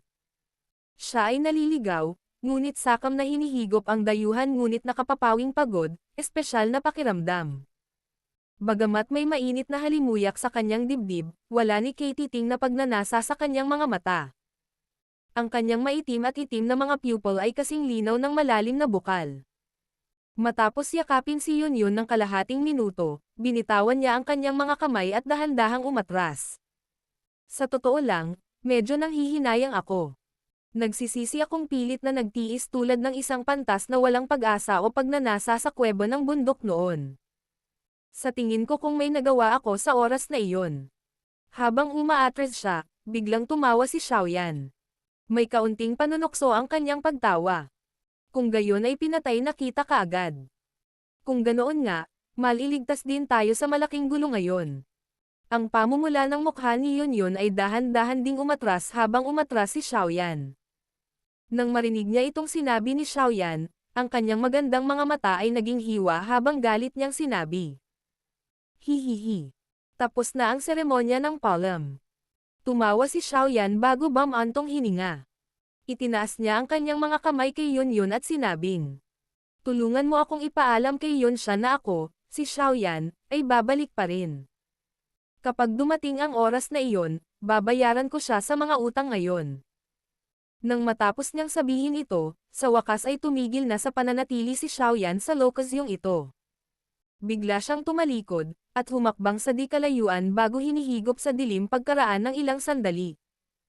Si Yun ay nakatayo sa parehong lugar at pinagmasdan ang itim na figure na unti-unting nawala. Unti-unting nawala ang ngiti sa mukha niya, at bumungad ang pait. Mahinang ungol niya. Bagaman ito ay nagdudulot ng sakit sa aking puso, umaasa ako na hindi ka nababalik. Ang panahon ay magiging sanhi ng lahat ng pagkamuhi upang mawala. Gayunpaman, maaaring talagang tulad ng sinabi ng guro, maaaring kailangan kong mag-isa sa buong buhay ko. Gayunpaman, dahil umalis ka na, ang pagkakakilanlan ni Yunji, na naging nasa sabik dahil sa iyo ay ganap na mawawala. Ang kinabukasan ko ay magiging sect leader ng Misty Cloud Sect, si Yun. Ang mga personal na damdaming ito ay orihinal na hindi dapat sa akin. Pretuhin mo lang ang oras na ito bilang ako ay kusa ng minsan. Pag-angat ng kanyang ulo, ang tingin ni Yun ay tumitig sa malawak na kalangitan at mahinang bumantong hininga. Mabilis na nawala ang kahinaan at kahinaan sa mukha niya.